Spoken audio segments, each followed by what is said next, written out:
My guest tonight has written 3 best-selling books, and his TED Talk on inspiring leadership is one of the most watched of all time. When he talks, it is impossible not to listen. My name is Sinek, and I have a clear vision of what I want to build in this world. I imagine a world in which the vast majority of people wake up every single morning, inspired to go to work, feel safe when they're there, and return home fulfilled at the end of the day. I promise you, our guests will help you acquire the behaviors and thought patterns you need to be successful in anything that you're trying to accomplish. I have yet to give a speech or have a meeting where somebody doesn't ask me the millennial question. What's the millennial question? Apparently, millennials as a generation, which is a group of people who were born approximately 1984 and after, are tough to manage. And they're accused of being entitled and narcissistic, self-interested, unfocused, lazy. But entitled is the big one. And because they confound leadership so much, what's happening is leaders are asking the millennials, what do you want? And millennials are saying, we want to work in a place with purpose, love that. We want to make an impact, whatever that means. We want free food and beanbags. And so somebody articulates some sort of purpose, there's lots of free food and there's beanbags, and yet for some reason they're still not happy. And that's because they're missing, there's a missing piece. What I've learned is that I can break it down into 4 pieces, right? There are four things, 4 characteristics. One is parenting, the other one is technology, the third is impatience, and the fourth is environment. The generation that we call the millennials, too many of them grew up subject to, not my words, failed parenting strategies, where, for example, they were told that they were special all the time. They were told that they could have anything they want in life, just because they want it, right? They were told, some of them got into honors classes, not because they deserved it, but because their parents complained. And some of them got A's, not because they earned them, but because the teachers didn't want to deal with the parents. Some kids got participation medals. You got a medal for coming in last, right? Which the science we know is pretty clear, which is it devalues the medal and the reward for those who actually work hard. And it actually makes the person who comes in last feel embarrassed because they know they didn't deserve it. So it actually makes them feel worse, right?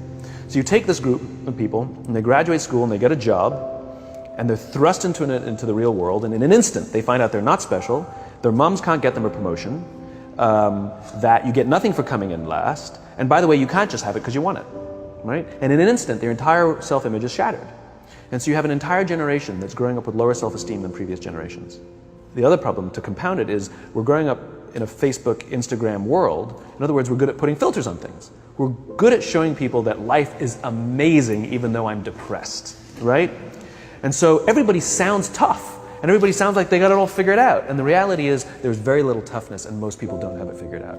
And so when the more senior people say, well, what should we do? They sound like, this is what you got to do. And they have no clue, right?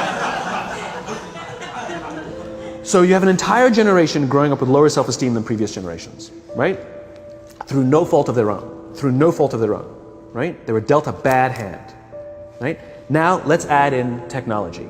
We know that engagement with social media and our cell phones releases a chemical called dopamine. That's why when you get a text, it feels good, right? So we've all had it where you're feeling a little bit down or feeling a bit lonely, and so you send out 10 texts to 10 friends, hi, hi, hi, hi, hi, because it feels good when you get a response, right? Right? It's why we count the likes, it's why we go back 10 times to see if my Instagram is growing slower, did I do something wrong? Do they not like me anymore, right? The trauma for young kids to be unfriended, right? Because we know when you get a hit of dopamine, which feels good. It's why we like it, it's why we keep going back to it. Dopamine is the exact same chemical that makes us feel good when we smoke, when we drink, and when we gamble. In other words, it's highly, highly addictive, right? We have age restrictions on smoking, gambling, and alcohol And we have no age restrictions on social media and cell phones, which is the equivalent of opening up the liquor cabinet and saying to our teenagers, hey, by the way, this adolescence thing, if it gets you down. But that's basically what's happening. That's basically what's happening, right? That's basically what happened. You have an entire generation that has access to an addictive, numbing chemical called dopamine through social media and cell phones as they're going through the high stress of adolescence. Why is this important? Almost every alcoholic discovered alcohol when they were teenagers. When we're very, very young, the only approval we need is the approval of our parents. And as we go through adolescence, we make this transition where we now need the approval of our peers. Very frustrating for our parents, very important for us. It allows us to acculturate outside of our immediate families into the broader tribe, right? It's a highly, highly stressful and anxious period of our lives, and we're supposed to learn to rely on our friends. Some people, quite by accident, discover alcohol and numbing effects of dopamine to help them cope with the stresses and anxieties of adolescence. Unfortunately, that becomes hardwired in their brains, and for the rest of their lives, when they suffer significant stress, they will not turn to a person, they will turn to the bottle. Social stress, financial stress, career stress, that's pretty much the primary reasons why an alcoholic drinks, right? What's happening is because we're allowing unfettered access to these dopamine-producing devices and media, basically it's becoming hardwired, and what we're seeing is as they grow older, too many kids don't know how to form deep, meaningful relationships. Their words, not mine. They will admit that many of their friendships are superficial.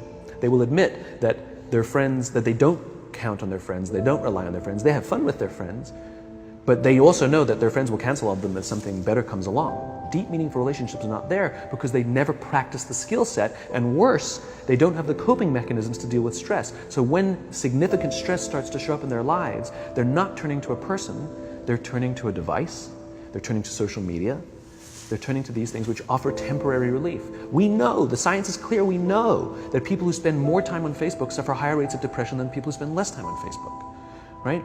These things balanced. Alcohol is not bad, too much alcohol is bad. Gambling is fun, too much gambling is dangerous, right? There's nothing wrong with social media and cell phones. It's the imbalance, right? If you're sitting at dinner with your friends and you're texting somebody who's not there,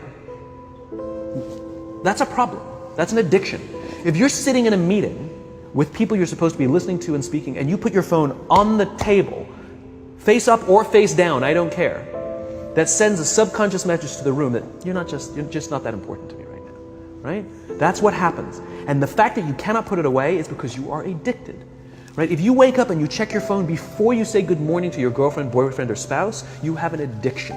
And like all addiction, in time, it'll destroy relationships, it'll cost time, and it'll cost money, and it'll make your life worse, right? So you have a generation growing up with lower self-esteem that doesn't have the coping mechanisms to deal with stress, right? Now you add in the sense of impatience, right? They've grown up in a world of instant gratification. You want to buy something, you go on Amazon, it arrives the next day. You want to watch a movie? Log on and watch a movie. You don't check movie times. You want to watch a TV show? Binge. You don't even have to wait week to week to week, right? I know people who skip seasons just so they can binge at the end of the season, right? Instant gratification. You want to go on a date, you don't even have to learn how to be like, hey.